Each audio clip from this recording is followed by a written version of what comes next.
Good afternoon, and thank you, and wow, I am so privileged and so honored to be sharing this afternoon with all of you and these incredibly amazing women that are being honored today.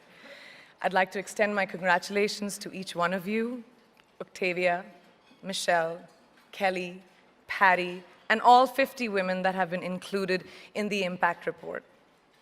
Your achievements not just inspire me, but also so many others to work harder, to be better, and to make a dent wherever we can. So I'm very, very proud to be standing alongside of you. So in life, you know, there are moments when you stop and ask yourself, how did I get here? Like, why am I standing here? Well, this is definitely one of those moments for me. And I find myself going back to the beginning, back to my roots. I was born to incredible parents. Amazing parents who served as doctors in the Indian Army. I was the firstborn, and as far back as I can remember, I made my parents very proud and happy 99% of the time. Okay, slight exaggerations of personal achievements are allowed from time to time, don't you think? My brother was born a few years later, and even then, nothing changed for me.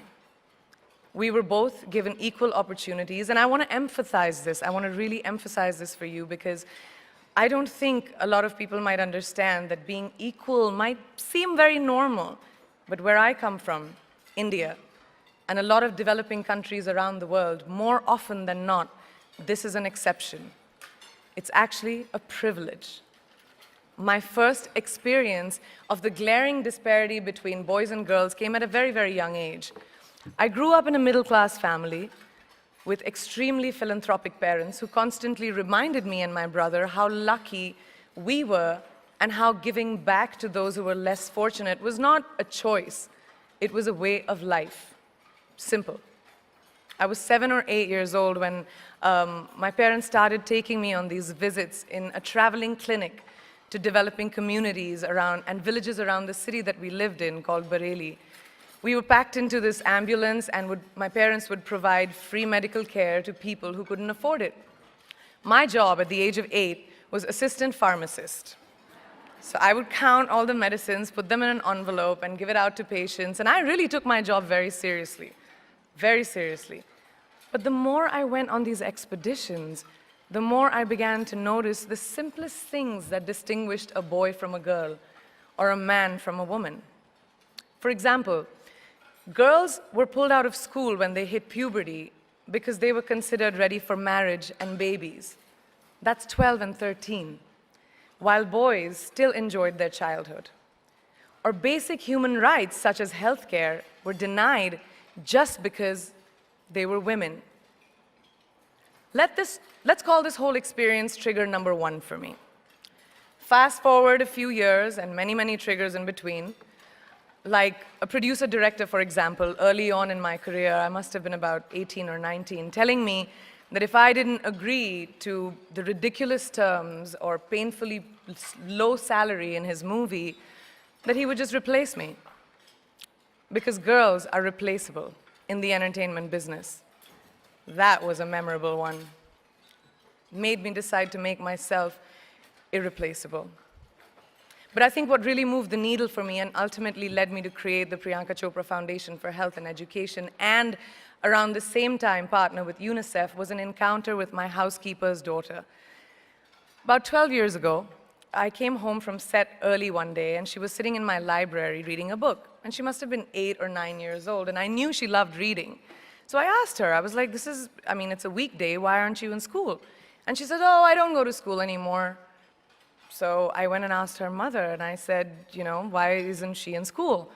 And her mom said that her family couldn't afford to send her and her brothers to school, so they chose the boys. The reason, she would eventually get married, and it would be a waste of money. I was completely blown, and it shook me to my core. Eventually, I decided to cover the cost of her education so that she could continue to learn, because education is a basic human right.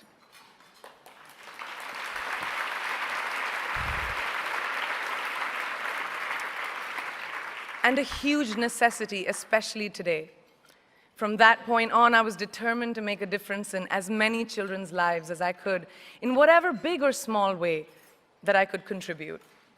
There's a really, really beautiful quote that I read recently, and I think it's absolutely appropriate to explain what I'm trying to say today. The hand that rocks the cradle, the procreator, the mother of tomorrow, a woman shapes the destiny of civilization. Such is the tragic irony of fate that a beautiful creation such as a girl child is today one of the gravest concerns facing humanity. Girls have the power to change the world. It is a fact, and yet today, girls are more likely than boys never to set foot in a classroom, despite of all the efforts and progress made over the last 2 decades. I'm just gonna give you a stat, more than 15 million girls of primary school age will never learn how to read or write, compared to 10 million boys. Primary school, it's the beginning of our future. Over the last 11 years, I have witnessed firsthand the incredible work that UNICEF does for children around the world, especially victims and survivors of child marriage, displacement, war, sexual violence. But there is still so much work to do. And for me, that is the fuel to my fire. The reason I'm so committed to this cause, and that is where my passion stems from, because I know that a girl's education not just empowers families, but communities and economies. A result of her education, we all do better. It's just as simple as that. As entertainers and influencers sitting in this room, I feel that it's our social responsibility to be a voice for the voiceless, which is why I applaud each and every woman in this room for being such a badass.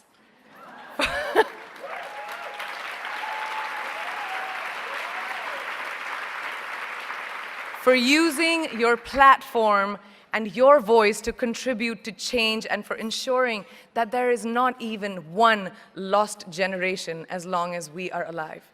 I'd like to thank Variety and all of you for encouraging me and all of us in this room to keep going and fighting on. Thank you so much.